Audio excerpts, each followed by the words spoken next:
जो next topic है वो है types of solution on the basis of concentration of solution. कोई भी पर्टिकुलर सॉल्यूशन है उसकी कंसंट्रेशन क्या है, कंसंट्रेशन के बेसिस पर आपके सॉल्यूशन दो टाइप के होते हैं। एक तो होता है डाइल्यूट सॉल्यूशन, दूसरा होता है कंसंट्रेटेड सॉल्यूशन। डाइल्यूट सॉल्यूशन का मतलब क्या है? वो सॉल्यूशन जिसमें किसी भी पर्टिकुलर सॉल्यूट के नंबर ऑफ मोल्स कैसे होते हैं, कम होते हैं पर unit volume of the solution. The solution in which the number of moles of solute कैसे होते हैं, लेस होते हैं, is less per unit volume of solution. यानी वो सॉल्यूशन जिसमें सॉल्यूशन के पर यूनिट वॉल्यूम में number of moles of solute less होते हैं, such type of solution is called as dilute solution. और कंसंट्रेटेड का मतलब the solution in which the number of moles of solute per unit volume of solution is more। ऐसा solution जिसमें per unit volume of solution में number of moles of solute कैसे होते हैं, ज्यादा होते हैं comparatively, is called as the concentrated solution. और वो सॉल्यूशन जिसमें number of moles of solute per unit volume of solution कम होते हैं, such type of solution is known as the dilute solution. उसको डाइल्यूट सॉल्यूशन कहते हैं। अब इसके बाद मैं यहाँ पर बात करूंगा what do you mean by concentration of solution. Solution की कंसंट्रेशन क्या होती है? The amount of solute, solute का amount in per unit volume of solution, या the amount of solute present in the given amount of solution, या the amount of solute present in the given amount of solvent. Solution के given amount में या solvent के given amount में कुल कितना amount solute का पाया जा रहा है। The amount of solute present in the given amount of solution और the amount of solute present in the given amount of solvent is called as the concentration of solution. इसको बोलते हैं solution की concentration.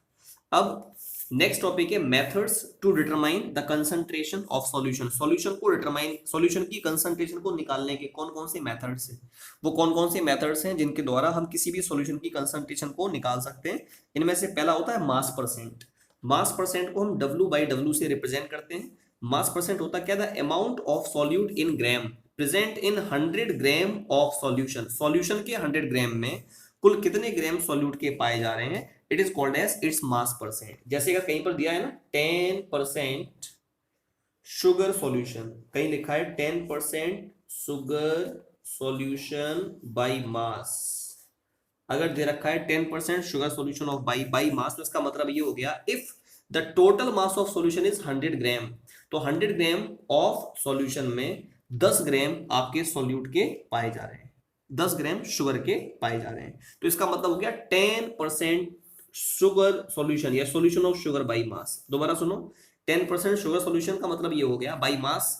If we are taking 100 gram of solution, then 100 gram of solution, in 100 gram of solution 10 gram of your sugar यानी solute is present, this is said to be mass percent। इसको हम लोग mass percent कहते हैं। Next topic है, next method है to determine the concentration of solution, वो है वॉल्यूम परसेंट। वॉल्यूम परसेंट को V/V से रिप्रेजेंट करेंगे। वॉल्यूम परसेंट क्या होता है? The amount of solute in ml present in 100 ml of solution. 100 ml अगर हम सॉल्यूशन का लें तो 100 ml ऑफ सॉल्यूशन में कितना ml सॉल्यूट पाया जा रहा है, it is called as its volume percent. जैसे फॉर एन एग्जांपल, अगर कहीं पर लिखा है 10% solution of alcohol, 10% solution of alcohol अगर लिखा है, इसका मतलब ये है if we are taking total volume of solution as 100 ml, अगर हम पूरे के पूरे एल्कोहल का जो वॉल्यूम है वो 100 ml लें, तो 100 ml ऑफ सॉल्यूशन में 10 ml of solute will be present, means 10 ml of alcohol will be present. अगर कहीं पर लिखा हुआ है ना 10% solution of alcohol by volume, तो इसका मतलब ये हो गया if we are taking 100 ml of the solution, in it only 10 ml of alcohol is present. तो वॉल्यूम परसेंट क्या है? The amount of solute in ml present in 100 ml of solution is called its volume percent. Next one is mass by volume percent. Question यहाँ पर यह है कि मास by volume percent क्या होता है? मास बाय वॉल्यूम परसेंट को हम W बाई V से रिप्रेजेंट करते हैं। इसका फॉर्मूला होता है मास of solute in gram into 100 upon volume of solution in ml। इसका मतलब ये हो गया कि मास बाय वॉल्यूम परसेंट को डिफाइन कैसे करोगे आप?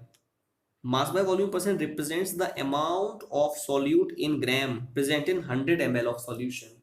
अगर हम सॉल्यूशन का 100 ml लें, उसमें कितना ग्राम सॉल्यूट प्रेजेंट है उसको कहते हैं उस सॉल्यूशन का मास बाय वॉल्यूम परसेंट। जैसे कहीं पर लिखा है अगर 10% mass by volume, 10% mass by volume solution of salt, अगर कहीं लिखा है 10% mass by volume solution, mass by volume solution bye of salt, इसका मतलब अगर हम पूरे के पूरे सॉल्ट का सॉल्यूशन 100 ml लें तो 100 ml ऑफ सॉल्यूशन में 10 ग्राम सॉल्यूट के पाए जा रहे हैं।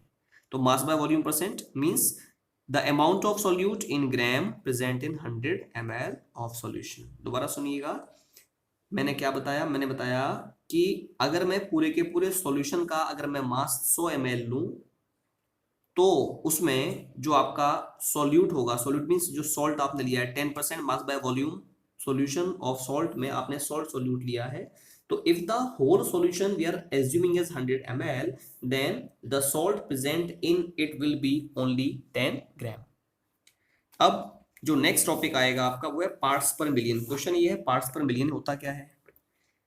किसी भी पर्टिकुलर सॉल्यूशन में किसी कंपोनेंट का जो पार्ट्स पर मिलियन होता है वो क्या रिप्रेजेंट करता है? It represents the number of parts of that component present in 1 million part of solution.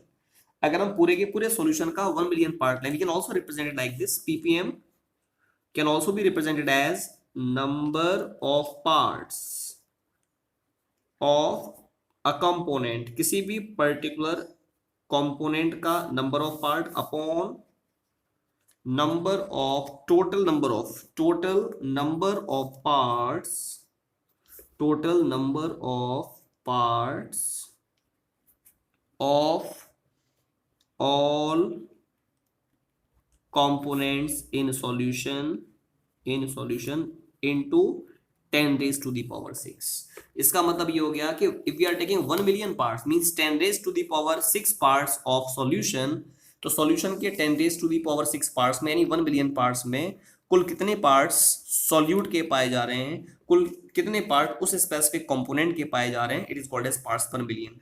अगर मैं पार्ट्स को मास के फॉर्म में लेता हूं तो पार्ट्स पर मिलियन का फॉर्मूला हो जाएगा mass of solute upon mass of solution into 10 raise to the power 6। तो कैसे डिफाइन करोगे आप इसको? दोबारा सुनिएगा, the number of parts of a component present in total number of parts of solution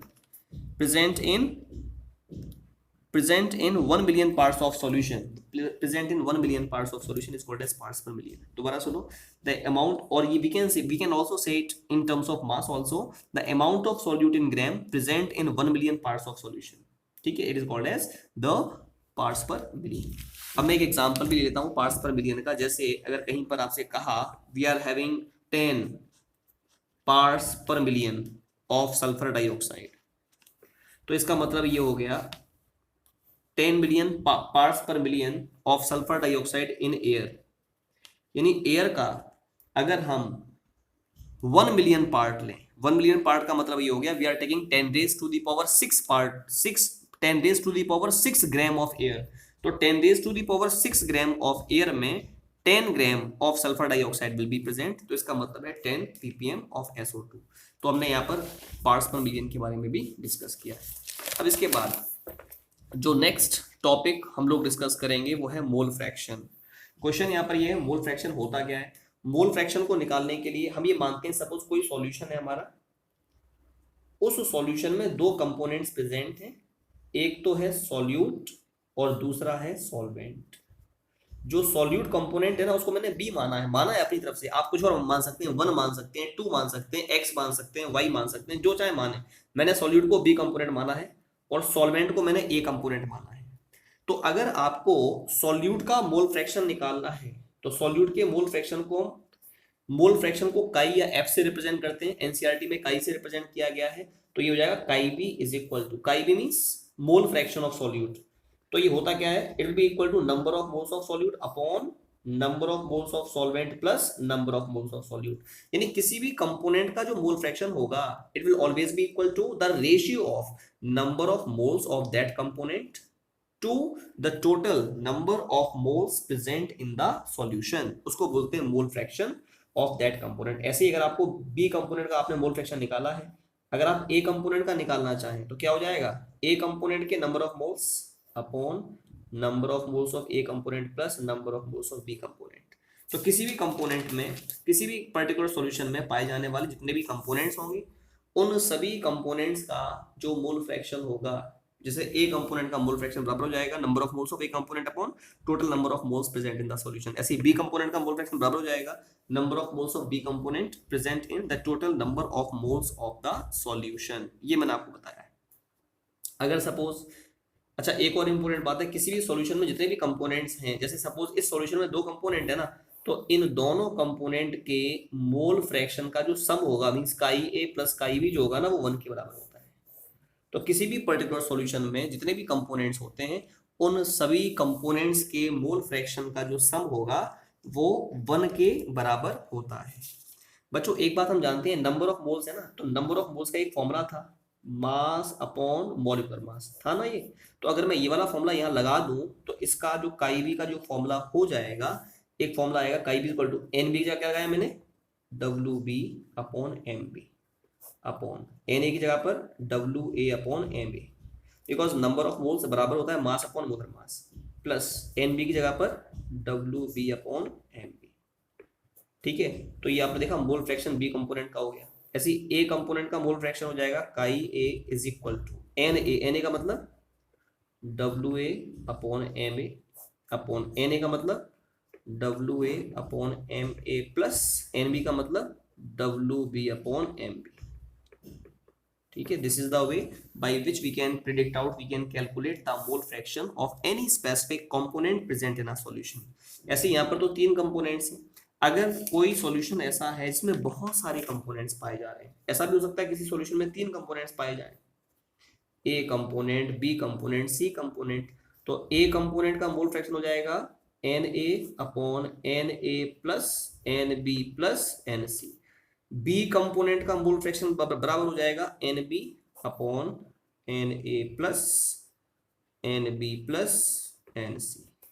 ऐसे ही जो सी कंपोनेंट होगा उसका जो मोल फ्रैक्शन हो जाएगा it will be equal to N C upon N A plus N B plus N C. ठीक है, और इन तीनों कंपोनेंट्स के मोल फ्रैक्शन का जो सम होगा means chi A plus chi B plus chi C, वो किसके बराबर होगा, it will always be equal to 1, ये 1 के बराबर होगा। तो ये मैंने आपको इसके बारे में थोड़ा सा डिस्कस किया है। ठीक है ना, हमेशा ध्यान रखना किसी भी सॉल्यूशन में जितने भी कंपोनेंट्स होंगे उन सभी कंपोनेंट्स के मोल फ्रैक्शन का जो सम है वो 1 के बराबर होता है।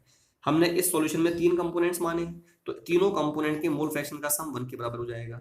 इससे पहले वाले सॉल्यूशन में 2 कंपोनेंट्स माने थे तो इन दोनों के मोल फ्रैक्शन का सम भी 1 के बराबर होता है। अब बच्चों इसी के ऊपर बेस्ड एक न्यूमेरिकल है, एक क्वेश्चन है, उस क्वेश्चन को देखते हैं। मोल फ्रैक्शन के ऊपर बेस्ड एक न्यूमेरिकल है यहाँ पर, वो क्या है, calculate the mole fraction of ethylene glycol. Ethylene glycol का मोल फ्रैक्शन निकालना है किसी सॉल्यूशन में और उस सॉल्यूशन में 20% इथाइलिन ग्लाइकॉल दिया है बाई मास। तो 20% का मतलब ethylene glycol is solute, solute को मैंने बी से रिप्रेजेंट किया है, सॉल्यूट को मैंने बी से रिप्रेजेंट किया तो मान लें W B is equal to 20% का मतलब अगर मैं पूरे सॉल्यूशन को 100 ग्राम मानूं, टोटल सॉल्यूशन 100 ग्राम है तो डब्ल्यू बी क्या हो जाएगा, mass of solute will B 20 ग्राम। तो अब मास ऑफ सॉल्यूट तो हो गया, मींस इथाइलिन ग्लाइकोल का मास ये है, तो सॉल्वेंट का मास कितना हो जाएगा, टोटल सॉल्यूशन 100 ग्राम है माइनस 20 ग्राम सॉल्यूट है, सॉल्वेंट हो जाएगा 80 ग्राम। अब एक काम और करिएगा, अब यहाँ पर मोलर मास निकाल लीजिए किसका, ये इथाइलिन ग्लाइकोल की बात चल रही है तो इसका मोलर मास क्या हो जाएगा, कार्बन का होता है 12 इंटू 2 प्लस हाइड्रोजन का 1 इंटू 6 प्लस 16 मल्टीप्लाई बाई 2, तो ये हो गया 24 प्लस 6 प्लस 32। ठीक है, ये हो गया आपका 62 ग्राम पर मोल।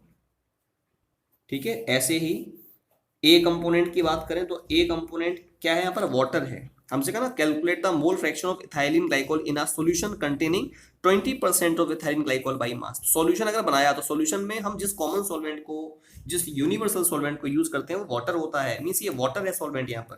तो Ma क्या हो जाएगा वाटर का फॉर्मूला है H2O, हाइड्रोजन का 1 × 2 प्लस ऑक्सीजन का 16 मल्टीप्लाई बाई 1, तो कितना आ गया 18 ग्राम पर मोल।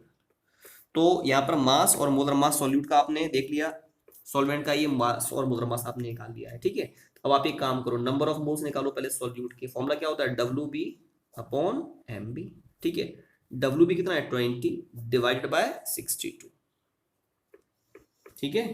तो ये आपका WB आ गया, ठीक है। सॉल्व आप कर लीजिएगा, 20 डिवाइड बाय 62 सॉल्व करोगे तो 0.322 मोल्स आ जाएंगे। ऐसी number of moles of A component निकालने हैं आपको। ए कंपोनेंट के मोल्स बराबर क्या हो जाएगा WA/MA। WA कितना है, it is given in the question 80 divided by 18। इसको सॉल्व करिएगा, डिवाइड करिएगा, डिवाइड करके 4.44 मोल्स आ जाएंगे आपके। ये नंबर ऑफ मोल्स आ गए, ये इसके मोल्स आ गए। अब क्या निकालना है आपसे, क्या कहा, मोल फ्रैक्शन इथाइलिन ग्लाइकोल का निकालना है, मींस काई बी निकालना है। तो काई बी क्या होता है NB/Na प्लस NB होता है, ठीक है। NB कितना है, NB आपने निकाला 0.322 है, अपॉन Na कितना है, Na इज 4.44 प्लस NB कितना है 0.322 है। इसको आप सॉल्व कर लीजिएगा, सॉल्व करके आंसर मिल जाएगा 0.068। ये सॉल्व करने के बाद ये आंसर आपको मिल जाएगा। तो this is the way in which the questions of mole fraction can be solve.